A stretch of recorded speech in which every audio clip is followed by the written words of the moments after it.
This is a brief summary of Yoreh 87, 5, 6, 7, and 8, where we will talk about the different parts that are not considered meat that would violate the prohibition of cooking them with milk. And so we'll go through these laws briefly and quickly. So in Sif Hay, we talked about eggs, okay, that are found inside the chickens.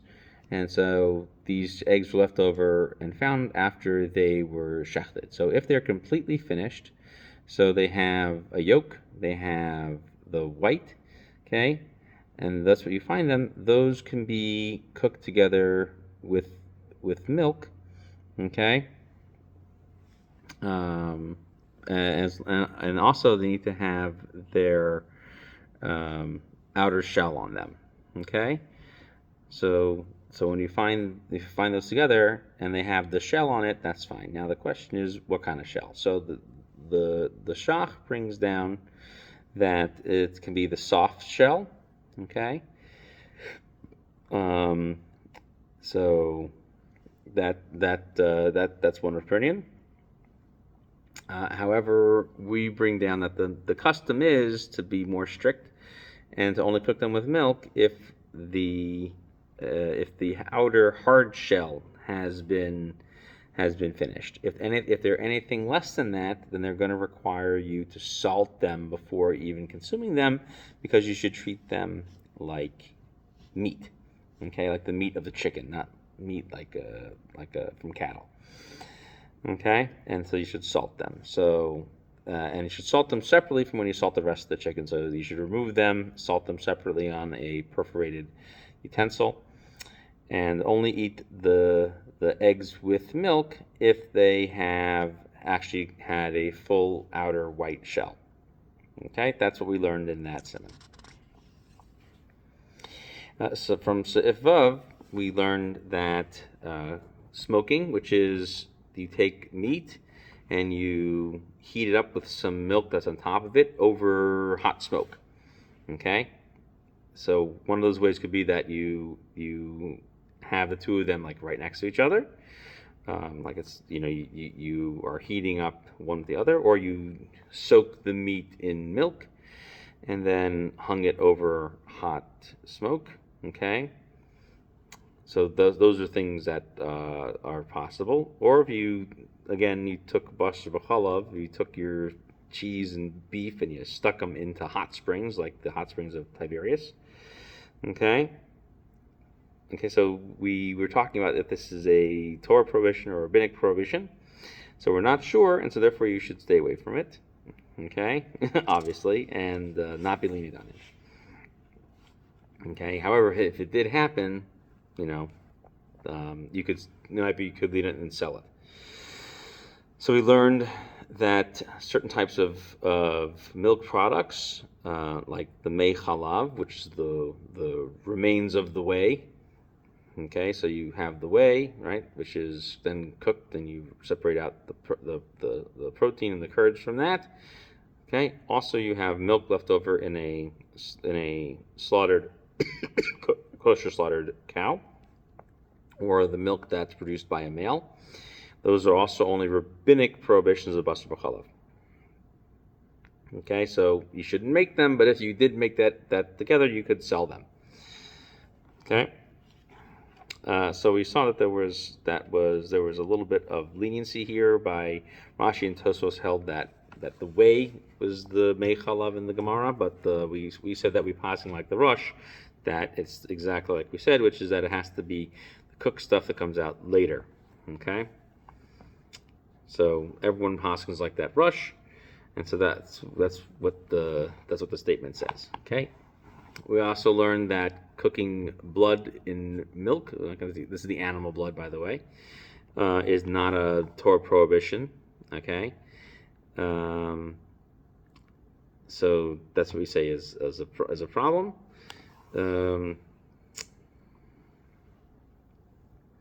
We also learned that you should be careful from stoking the fire under a pot that belongs to a non-Jew, because you might be making basar b'chalav cook, because the goy cooks basar and the goy cooks chalav, and so therefore you should stay away from that. Even though we learned Right? If Yosefim would go that would not be, that may not be Basar B'chalav at all anyway.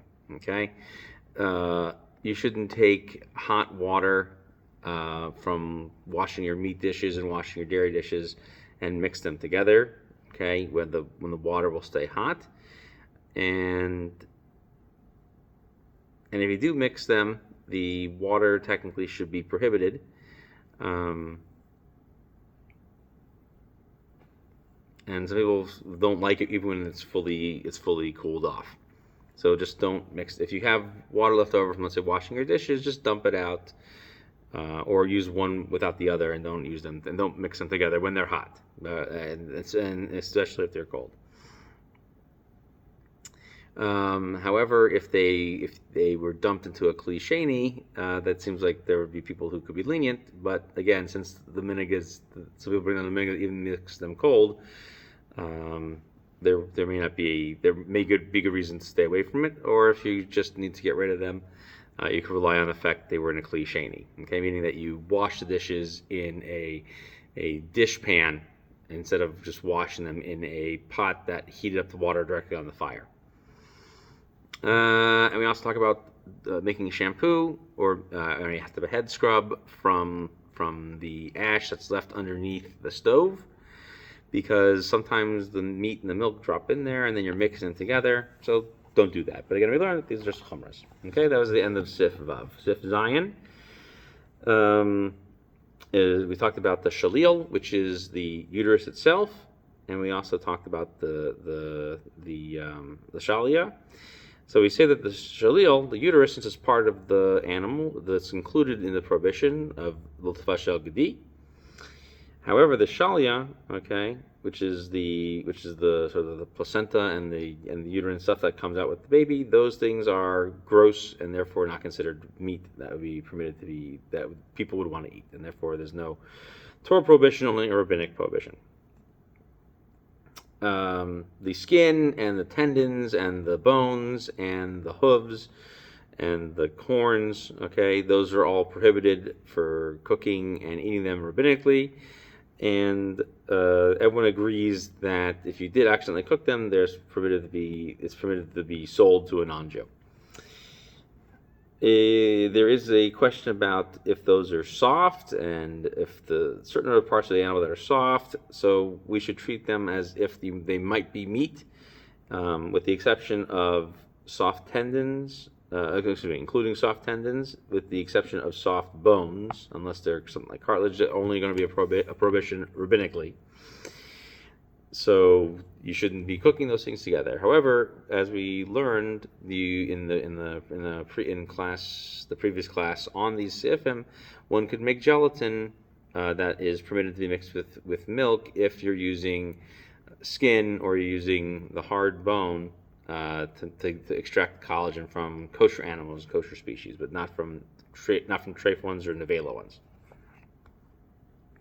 And the last halacha we had was that we learned that the nisyove de chalava, that the whey that comes out is a Torah prohibition to cook with it, and that it's only the milk that's made after you cook the whey and extract the curds out of it, that's what we're talking about. Okay, so however, there are those who would say that one of the things that we learned is that it's possible that for Rashi and Tosfos, you might be able to, if you had a case where whey got mixed in with your cooking, that you might be able to sell it, to rely on those opinions, even though the Mechaber and the Ramah specifically take the opinion to be strict with those cases. So there's that to rely on.